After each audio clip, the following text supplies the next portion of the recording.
Одделението за енергетска ефикасност за тековната 2015 година планираше да почне со работа за реконструкција на улицата Франц Прешер.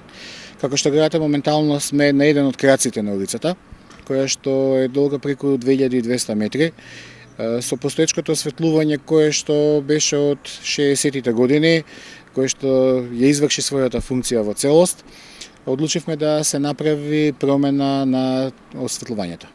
Постоечкото осветлување броеше 54 столба, бидејќи се сменија условите, се смени стандардот за осветлување на улиците. Се донесе одлука да се додадат уште 20 столба, значи ќе бидат 74. Тековното, еве како што гледате, се почнува на самиот почеток. Тука сме како ќе ни дозволат временските услови. Се очекува прилика 20 на дена да бидат доволни за целосно завршување на работите. Колекторот кој беше во Карпош 2 сега е донесен тука на плоштадот Делфина. Може ли да ни кажете за што ќе биде неговата намена?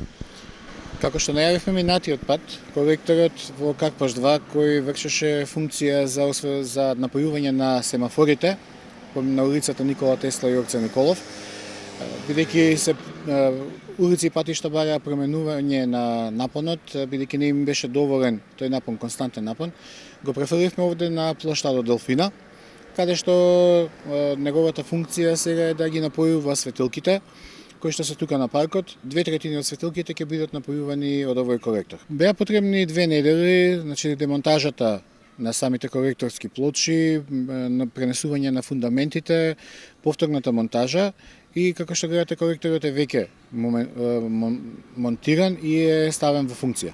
Со монтажата на колекторот се заштедува, како што кажав, 2/3 од потрошувачката на електричната енергија. Значи тука се околу 40 столба по 150 вати.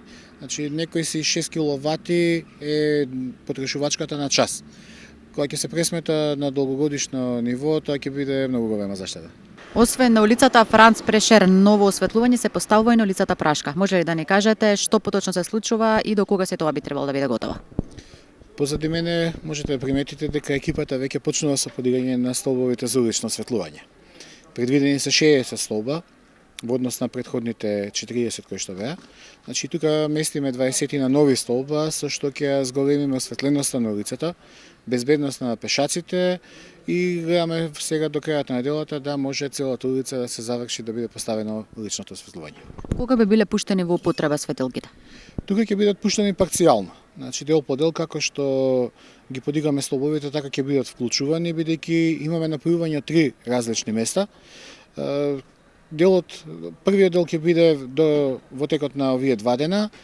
После тоа ќе имаме пуштање на делот према Нова и последниот дел према студентскиот Гоце Делчев, со тоа што ќе завршиме целосно осветлување.